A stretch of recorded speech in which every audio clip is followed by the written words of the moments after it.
Welcome, everyone, to my fake podcast. My name is Hannah McNeely, and I don't have a podcast, but I do have podcast equipment.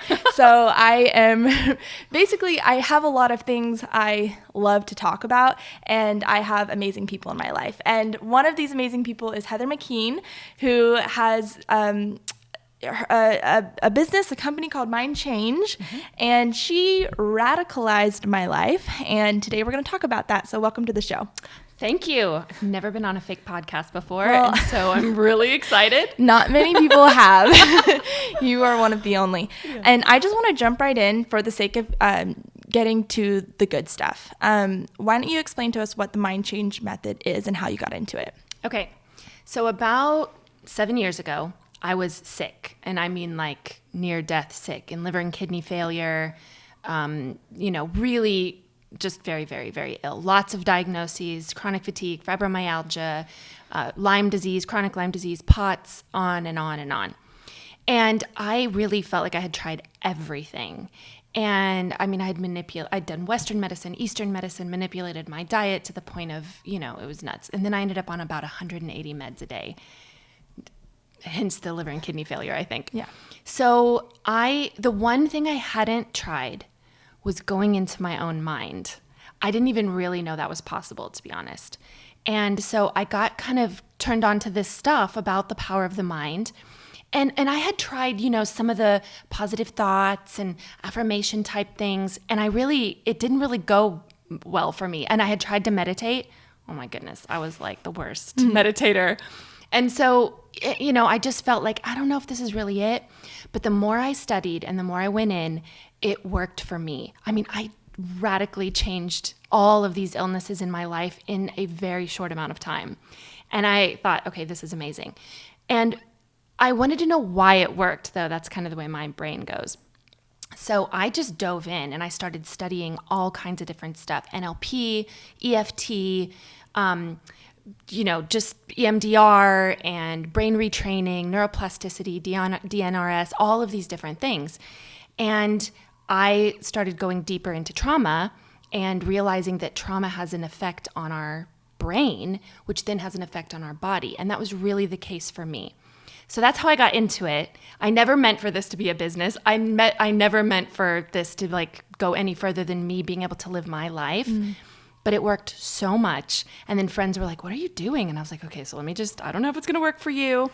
One of the first people I worked on ever was my friend who had horrible insomnia for about 5 years, to the point where her entire family was affected. Her husband was going to have to leave his job.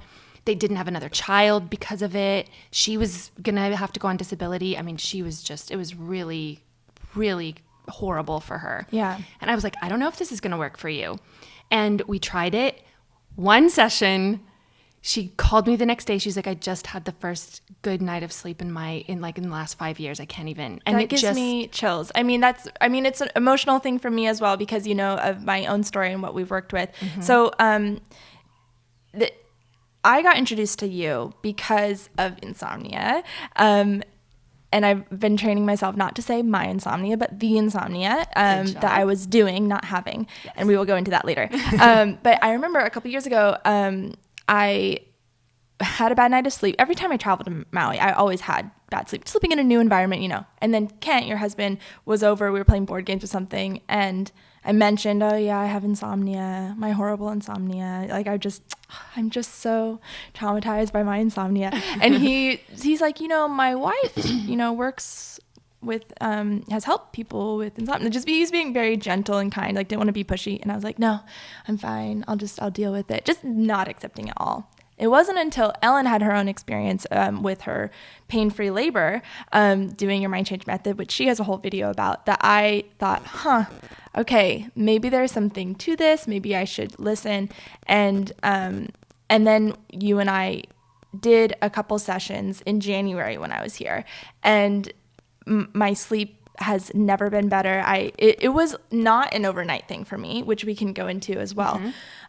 But what I wanted to say to our fake audience is that I want to share this information, but I don't want to do it alone. I want to do it with someone who actually knows the science behind it and who has some experience, and can talk about other testimonials rather than just be this one anecdote of my own experience. So let's jump into insomnia then, and how that is in the subconscious, the brain. Give us everything. Okay. Well, I'll give you some of everything. Okay. So it's important to understand that the body cannot do anything without the mind's permission. So really, even pain, Right. even like that we hold so precious. If you drop a 50-pound weight on your foot, it cannot hurt unless the brain says it's okay. Right. So at least what we perceive to be pain, right? So when you understand that, then we can go to where the real power is, which is in your mind. Now, I'll ask you, when we got into the insomnia, it was so much more than just about sleep, wasn't it? I had no idea. Yeah. No clue. No. Yes. It was like, so I asked you a lot of questions. And the reason I asked the questions that I did, and they seem sort of strange questions, is I'm looking for the subconscious building blocks, really, of what your body's doing. So the problem really isn't insomnia. The insomnia is a symptom of some program or some pattern that your mind is holding on to. And then the insomnia becomes a coping mechanism. Right. So for many people with insomnia, they have a perfectionistic tendency. They tend I don't to know be, anything about that. Not at all. No, of course. Also the other people suffering with it. No, nothing. Not just that though. Some people out there might be like, yeah, but that's not me. It isn't only that, but there's always going to be an emotional driver that you probably started learning in childhood. And when we look at it subconsciously, the subconscious mind doesn't speak like, okay, well, you think about so many different things during the day that you want to be perfect, that your mind actually cannot go to sleep at night because it's trying to still work out all the details consciously, when what it really needs is to work all those details out subconsciously. It's not going to just talk to you like that. What's going to happen is you're just going to stay awake, because that's when you're consciously thinking, I need to work out all these things. And the subconscious mind supports that. So, a lot of people are trying to figure out why can't I sleep? And they think it's something in their, well, they need a pill, or they need this, or they need a, routine. But it's not about the sleep. It's about something else going on. So another emotional driver for people with insomnia can be that in their family, they were the peacemaker. And because they were the peacemaker, they had to always be constantly vigilant about every little detail of people's moods and of people, what they were doing, what they were saying. And that constant vigilance becomes something that the body learns how to do. Sleep doesn't seem safe to a person who has to be constantly aware and figuring out what's going on. Yeah. So the body just does what the mind says. So in essence, it was trying to keep them safe, which is really the subconscious mind's complete and utter job is to keep you safe. It's what regulates your heart rate, your digestion, the breathing. Thank you, subconscious mind. And so it also regulates the way that we are, who we are. And what gets output is like, are you a Mac user? Okay. So when you get your Mac, if you got your MacBook, it came pre-programmed, right? It already had the calendar. It already had the, pages probably and the different things that it does. That's kind of like us. We come in pre-programmed. You can almost everybody can breathe, can, unless there's some system malfunction there. But those are the subconscious things. Now we can also download things onto the Mac. Like for instance, my husband does videos, and so he has Final Cut Pro.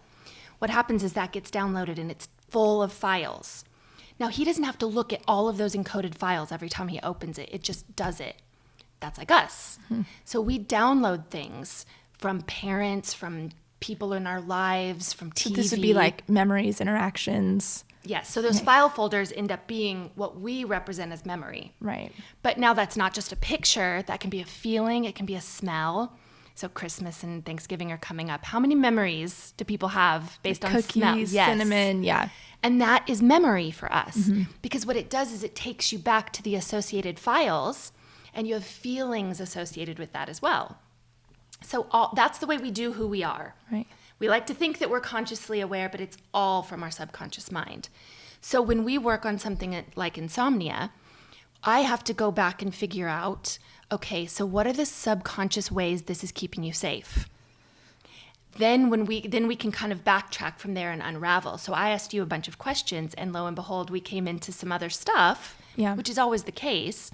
And then we have to sort of go back and deal with those different things. So let's park it here just for a second to get a little bit personal. To explain my story a little bit, I had been doing insomnia my whole life. It started as a baby, and my parents really, I love them very much. They did nothing wrong, but they labeled me as a bad sleeper. Okay. It was constantly like, oh, Hannah, you've always been a bad sleeper. Like, we put you in the closet so you could just cry it out because you were just such a bad sleeper. So I had that with me for a long time. And then with the anxiety and depression that I was doing, especially in college, it got a lot worse, and I was drinking a lot, and then it got even worse. And then in college, I was also highly obsessed with achieving things and being perfect and doing all the things that I wanted to do in my life, and not feeling successful. And for us in our session together, that word success was very important to me, and we dug down deep and like, why do I need to feel successful? And actually, for any other viewers on my channel, if you guys are familiar with the concept that I was putting out and I had t-shirts on, the I already am, all about feeling already exactly who you need to be, already enough, already successful, already all those things. This came from our session with Heather. We were in there for hours in that room, and I was just listening. I need to start taking notes already. That's my word of the year. Okay, I'm writing down already. And so thank you for anyone else who has resonated with that. And then so a lot of it for me was realizing, wow, I am chronically vigilant. Chronic. It was too much, constantly. I was literally measuring out my days with little nuggets of, this is how I will spend this hour, and this has this 30, I wasted this, so now I need to do this. So I could not sleep.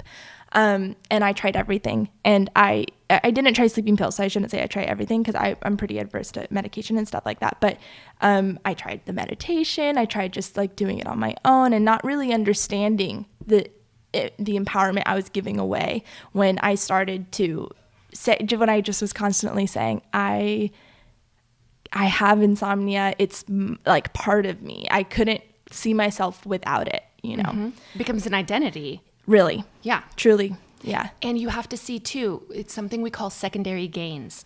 Your hypervigilance was making you hyperproductive. Yeah. Which then came into something that you felt like was really beneficial for you. Right. So when we really dug in, it was, if I give up this, I won't be productive anymore. Yeah, no, and people would compliment me all the time, like, how do you do it all? You're so productive. I'm like, I don't sleep. Like, it was like, I loved that I didn't sleep in a way. Mm-hmm. But I hated it because my health suffered. And I was tired all the time. Yes. But then what we helped you realize was that you can actually be in some ways more productive, mm-hmm. because that productivity isn't coming from your lack of sleep. It's coming from what you already are. Yeah. You already are a productive person, and you can use that productivity to whatever degree you want. But if it takes away from you, then that isn't productive. So that's the whole thing that we had to uncover. Now, why couldn't you just give yourself that affirmation? Right. Why couldn't you just see it outside of that? Because it's like the scale in your mind.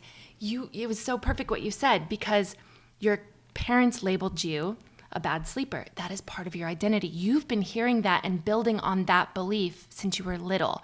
So let's talk about beliefs then. Great. Like what we believe about ourselves is what we will be or are, right? Yeah. How does that work?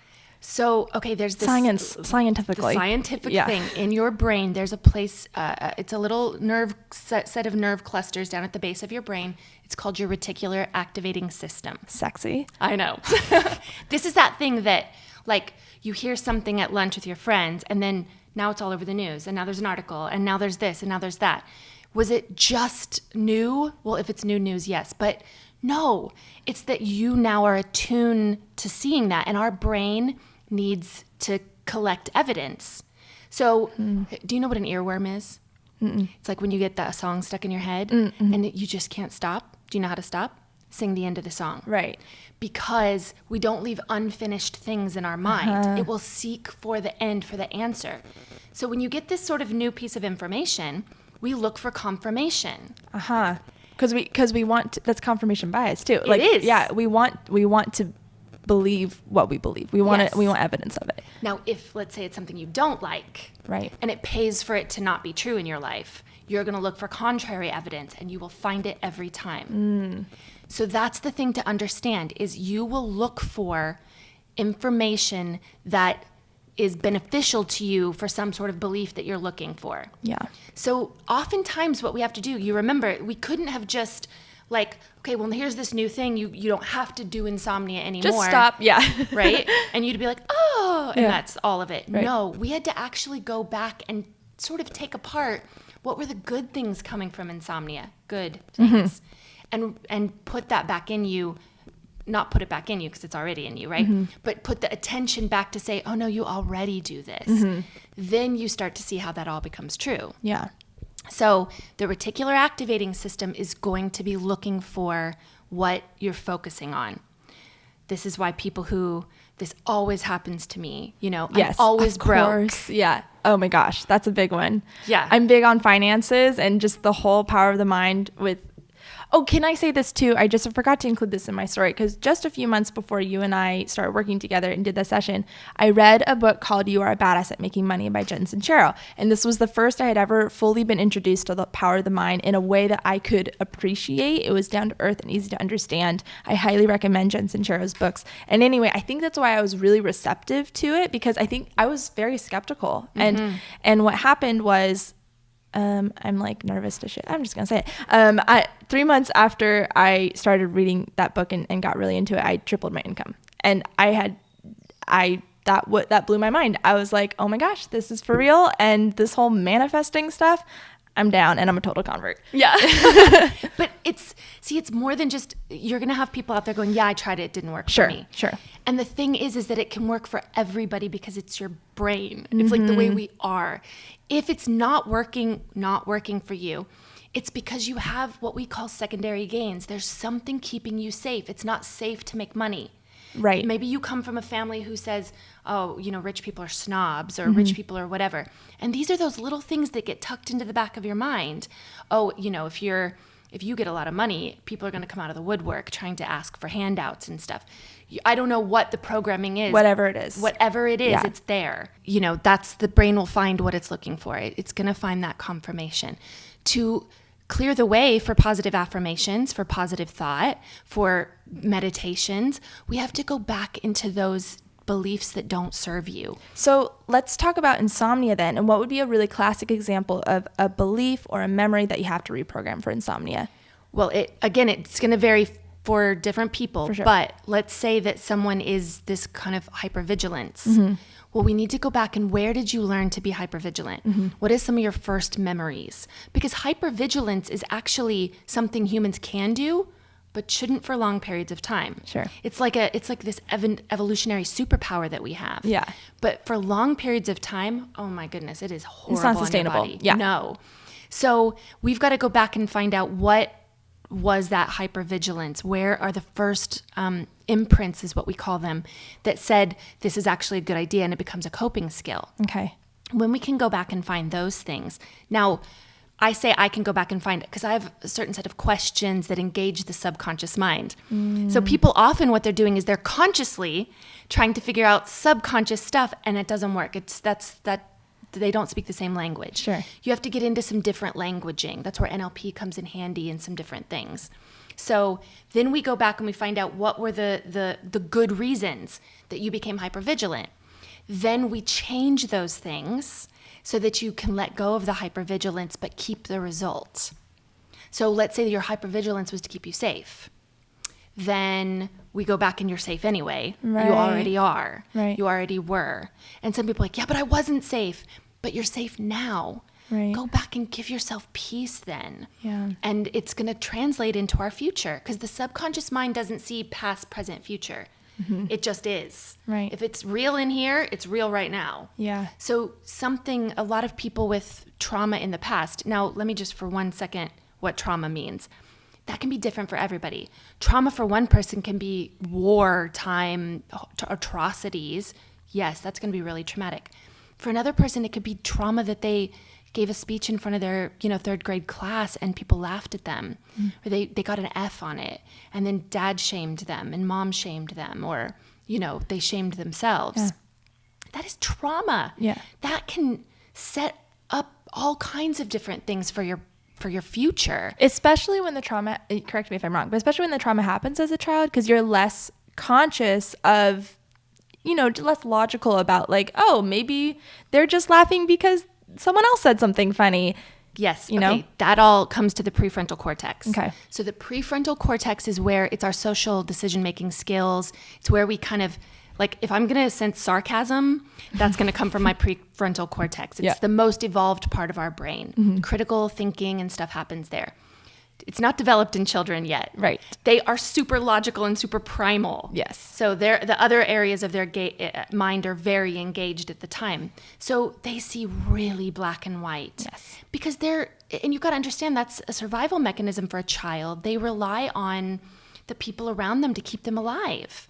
As humans, we haven't evolved to be, amazing, right? When we drop out of our mother, we don't run and can run away from danger.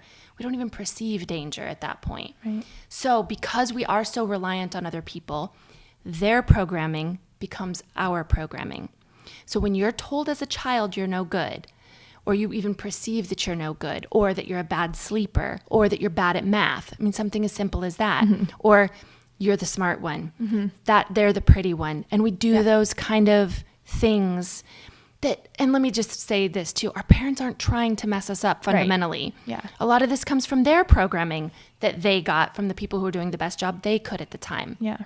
But we have to go back and address that stuff if we're going to change long term. Right. Because otherwise we're going to just be in this constant battle of, okay, I did this and I really believe I'm good enough. And the subconscious mind is going, we have all this proof that you're not. Yeah. So what is it about sleep in particular that is like, because you've talked about how insomnia, we got this, like it's almost like a no-brainer that you're gonna get in there and figure what is it about sleep? Is it because sleep is such a subconscious thing that we're doing? Yes. And because for an insomniac, someone who does insomnia, another big part is control. So when you sleep, you don't have control consciously, but your subconscious does. And that's the best thing because it's got to sort through all the material that came in through the day. Okay. And it puts it in the right places. But consciously, we're trying to hold on to control. When you sleep, we feel out of control. And that just little thing right there can be enough to put someone over the edge to say, I'm not going to sleep, subconsciously. Because consciously you're so stressed out to lose control and you've got to figure out all the details. And sometimes these people are the ones that'll go over a situation like 1,000 times in their head. No, I used to go over situations before they happened, just like planning out what I'm going to say. Yeah. And then did you ever, once you were there, you're like, oh, I can't believe I said that. And then you play that over and over and over again in your head. Yep. Oh, for sure. You're trying to control all those little details. Yeah. And that is a conscious endeavor. So you have to stay conscious to keep working out all those details. Yeah. So then you can't sleep. That's at least the way the mind works it out. Yeah. So let's talk about the empowerment aspect, because I think this is the most exciting thing about the mind change method and what I've been reading in your book, and just all of the positive thinking stuff that I'm so obsessed with right now is really having the power back. And how can that play out for anyone who's trying to heal insomnia? So again, this is something that you came to eventually through a lot of different learnings. I came to eventually through a lot of different learnings, and I'm still evolving, as are you. So I get that this may not land right for everybody right now, but we're planting a seed. So that's amazing. Seed planted. Yes. Empowerment is always going to be when the power comes back to you.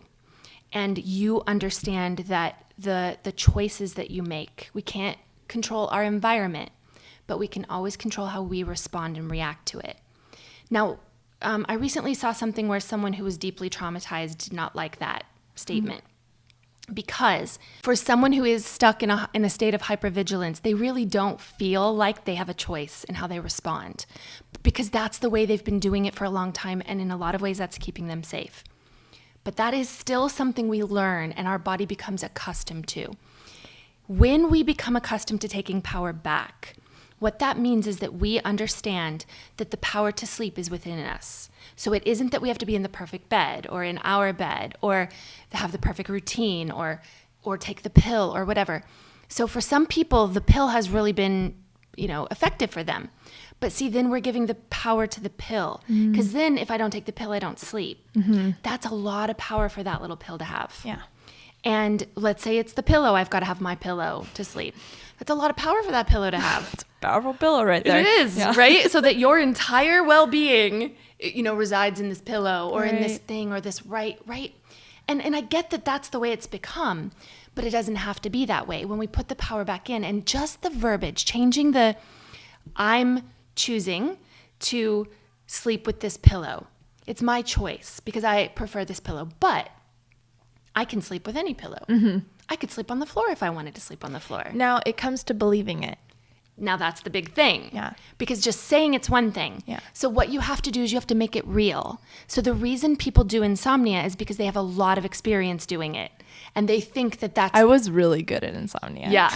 That's what I was really good at disease. Yeah, exactly. But then I realized I could be really good at something different. I could be really good at health and well-being. And I'm actually really good at it now. Yeah. I wrote a book about it. Yeah. So, you can be really good at those things. But you need some proof. Yeah. And you need some stuff in your mind that says otherwise. So the big thing is we clean up the reasons. And your subconscious mind needs the proof, right? Yes. Yeah. Not just consciously. Right. Because that's what we're trying to do so often is consciously be like, yes, I can sleep. I'm a good sleeper. I can do it. And your subconscious mind is going, really? Yeah. We'll see about that tonight, won't we? Yeah. And not that it's against you. I don't want to make it like it's something that's against you. It's not. It's for you. Right. But your subconscious mind is thinking it's safer for you not to sleep for some reason. Okay? And it has really good reason. That's what we always have to know. So if, let's say you're currently doing insomnia, I'm not like, can't believe you're doing that. I'm like, you have really good reason to do it. Otherwise you wouldn't be doing it. Like in some ways, survival reasons for doing it. Let's get in and see why. Because we don't judge it. We just understand if you're doing it, there's good reason. So let's go and find out what are the reasons. Yeah. Now let's give you good reason to sleep. Yeah. And then we just do those minor adjustments into your belief system. And then we take away those and change because they're not real anyway. Was it real that you weren't a great sleeper when you were a kid? Well, that's a perception from your parents. True. Who also had another little kid. Right. And a lot of different stuff that comes up when your parents, now you got another one?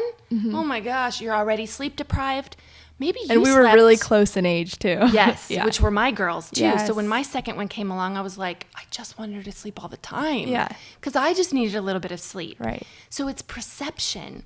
Yeah. So really, were you ever a bad sleeper? I mean, what's a bad sleeper? Right. You just slept the way that you did or didn't. Plus, when you're little, you're a conduit for other people's, I'm going to call it energy. That's a, a word out there that we can't quantify or qualify right now, but whatever that means to you.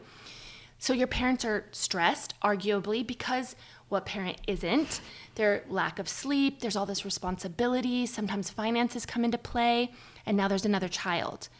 And this little baby's gonna vibe off of what's going on around. Yeah. And if they feel stress from the parents, you shouldn't sleep. There's something going on here. You can feel it all around you. Yeah. Sleeping maybe isn't safe. Yeah. And so that becomes the thing. So were you a bad sleeper or were you just really vibing with the energy in the room at the time?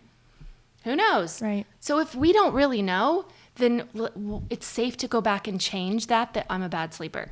Right. Because was that true? Who knows? Yeah. And that's the power of the subconscious mind. Yes. Is rewriting that.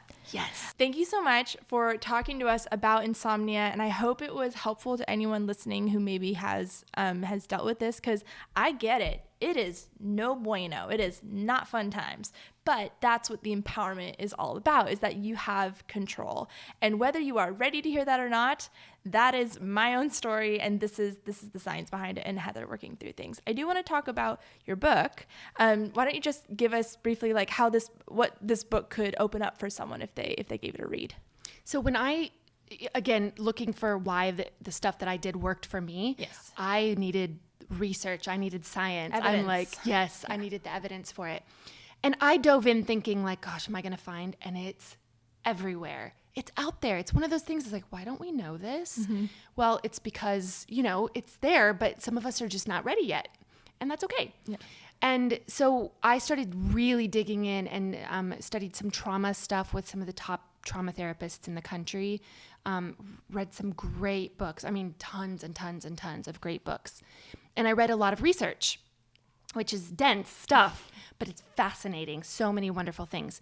And then I realized, like, I want other people to know these things too. So the book had to be. So I just started writing the book. And actually, you were super helpful to me writing the book. We were just over in that kitchen talking about it. And I was like, you know what? I can do this. Yeah. You made it so, just do it. Yeah. And I was like, you know what? I can just do this. And you just banged it out. From that point on, yeah. Yes, it was a book within months. Well, I did get most encouraging in 8th grade. So if you're ever wanting to accomplish something, just text me. Yeah, so you keep that belief. That's a good one. Exactly. So yeah, then I put all the research in the book. And then I really endeavored to make it reader friendly because the research is dense and it's thick. Yes. And I will say that Heather's voice in the book is really like you're just talking to a friend, you know, like you're just explaining it and you're enthusiastic about it, which is really helpful. That's the intention. Yeah. That is the intention I set for the book. Good. I was like, this is what I want people to feel like they're sitting and having a conversation with me because I love this. Yeah. And I wanted the book to translate that way. Yeah. And when we're talking about all the neurotransmitters and the brain, and it can be a lot. Yeah. But I think that it's digestible for people. Yes, and there's a lot of like truth bombs in there, you know, and like the memory of, you know, 2 women go to this thing and they have these 2 different experiences. You're like, I've totally constructed something in my mind and my perception is my reality. Yes. Super interesting. It's good stuff. We are going to record a second episode of our fake podcast, more about mental health and mental illness because it's another fascinating topic that I do think is sensitive. So I'm kind of scared. The people who are ready will hear it. True. And the ones that aren't yet ready, it'll be out there for them when they are. There you go. So thank you so much for coming onto my fake show. And for anyone out there, I'll put links to all Heather's linky doos in the doobly doo, which is not something I made up. So I feel bad that I said that. But I do recommend your book. And so everyone should just get excited to change your mind. Yay! Turning off the recorder now.